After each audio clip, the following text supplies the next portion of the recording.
Eu quase não uso esse caderno e acho que é por isso que ele é um dos mais importantes que eu tenho. Ele não fica em cima da mesa, não é um diário, não é um planner.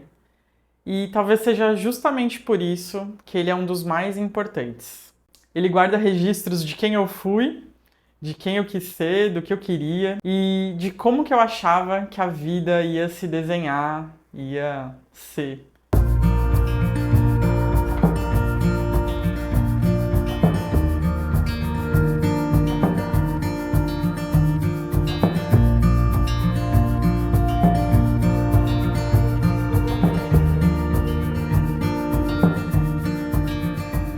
Esse é o caderno da vida. Por acaso você tem registros de como você pensava há 5 anos atrás? O que você queria, onde você estava, que momento de vida você estava vivendo, quem você era, quais eram seus interesses, que metas você tinha?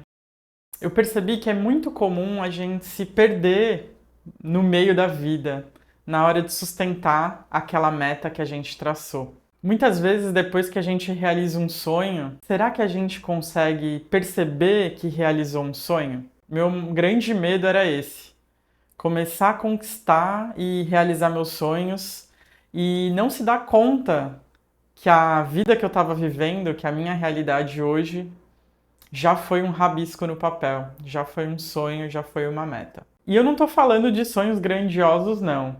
Eu estou falando de sonhos possíveis, metas que realmente a gente consegue colocar em prática sem sacrifício e sem abrir mão do presente. E eu penso nisso não só pelos momentos bons, quando a gente quer realizar um sonho, mas quando o caos chega, quando acontece algo na nossa vida, o que vai guiar a gente nos momentos bons e nos momentos não tão bons assim. Então, esse caderno da vida é como ter uma referência, um lugar que vai nos ajudar a nos guiar ao longo da vida. E se a gente não tem referência, como a gente vai saber que a gente chegou lá? Lá onde a gente queria, lá onde a gente sonhou. Essa é uma ferramenta que pode te ajudar a ter esse lugar seguro, a ter esses registros. Eu, por exemplo, já tive sonhos meio bobos, como não querer mais acordar com o despertador, criar uma rotina que eu pudesse e que eu não precisasse colocar o despertador toda manhã. Já tive uma meta de não precisar ficar mais 2 horas no transporte público. Eu também já tive sonhos grandiosos, como ter 1.000 alunos em um ano, coisa que não aconteceu. E ter tudo isso anotado, ter todas essas referências anotadas num lugar, me ajuda a olhar para o meu caminho e perceber o que mudou, o que continua igual, quem eu era com 22 anos, que sonhos eu tinha, que coisas eu queria, será que eu consegui as coisas que eu queria? Quem eu sou hoje com 35, o que eu quero.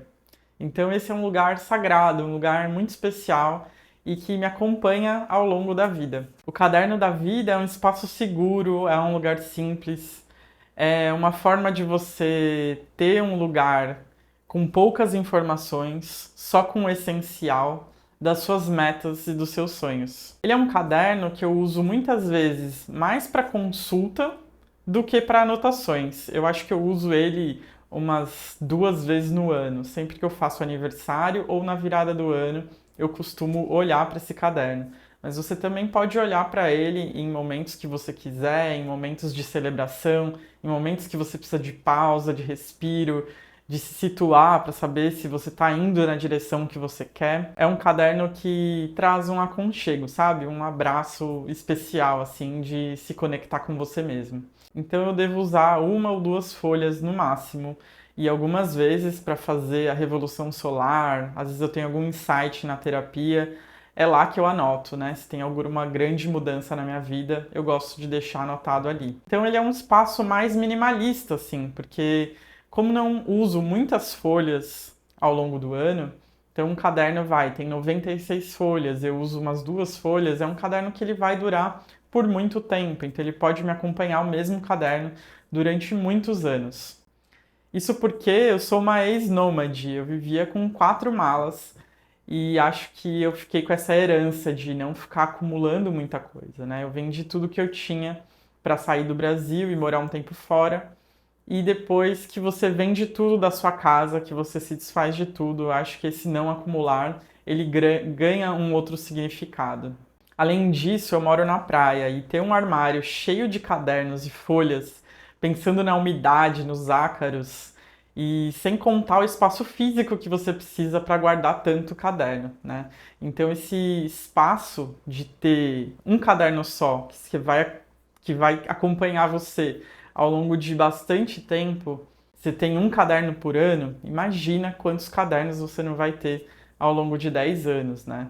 Então, isso me agrada bastante nesse tipo de caderno, no caderno da vida, porque é um caderno só, é um caderno mais minimalista com algumas anotações essenciais. Eu gosto de pensar que essas metas, esses sonhos, eles são sonhos possíveis. São metas que realmente são possíveis de realizar.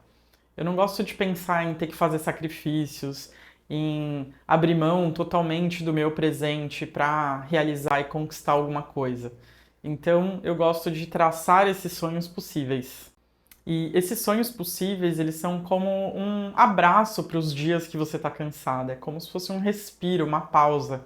Porque é uma forma de você ver que realmente aquilo que você colocou ali você conquistou, né? Então te libera aquela sensação de bem-estar, de você estar conseguindo aquilo que você quer. Então é uma sensação muito boa de pensar em ter sonhos possíveis, sonhos mais reais. E eu não estou falando aqui que não vale a pena sonhar grande, sonhar muito, mas eu acho que ter sonhos possíveis, ele te ajuda e te traz mais para a realidade. Eu vou te contar como que eu faço isso, né, essas metas a curto, médio e longo prazo, para ficar mais fácil para você também na hora de você colocar no seu caderno, como que você pode colocar isso. Então, além de usar as metas SMART, eu gosto de separar nessas três categorias: curto, médio e longo prazo. Então, tudo que eu coloco aqui a curto prazo, eu estou pensando que eu quero realizar esse ano, são os projetos que eu vou deixar em andamento. Então, são projetos que eu vou sustentar na minha rotina, que eu vou lidar com eles toda semana. Então, por isso que eles precisam ser específicos, mensuráveis, eles precisam ter ali um propósito para ficar mais viável de você realizar isso. Então, se você não sabe como realizar um sonho seu, vê se ele cabe nesse projeto a curto prazo. Você consegue realizar ele até um ano? Projetos são pequenas partes do seu sonho. Então, você pode estar a 3, 4 projetos ou a um projeto do seu sonho. Eu gosto muito de visualizar os sonhos dessa forma, porque eles ficam muito mais práticos. Inclusive, se você quiser saber mais sobre como eu gerencio meus projetos, como eu lido com vários projetos ao mesmo tempo, dos meus clientes, dos meus sonhos, deixe um comentário aqui embaixo para eu saber que você tem interesse nesse tema e ele pode ser um próximo vídeo. As metas, os sonhos de médio prazo são coisas que eu quero realizar em até 3 anos. São coisas que me direcionam. Eu sei que eu não preciso focar neles agora, mas eu sei que se tem alguma coisa muito grande, eu preciso tirar um pedaço desse projeto, desse sonho e colocar num a curto prazo para que eu consiga fazer. Então, esses projetos a médio prazo é legal porque até para você olhar nos anos anteriores, como que você estava pensando, o que que você queria? Será que você realizou nos próximos 3 anos?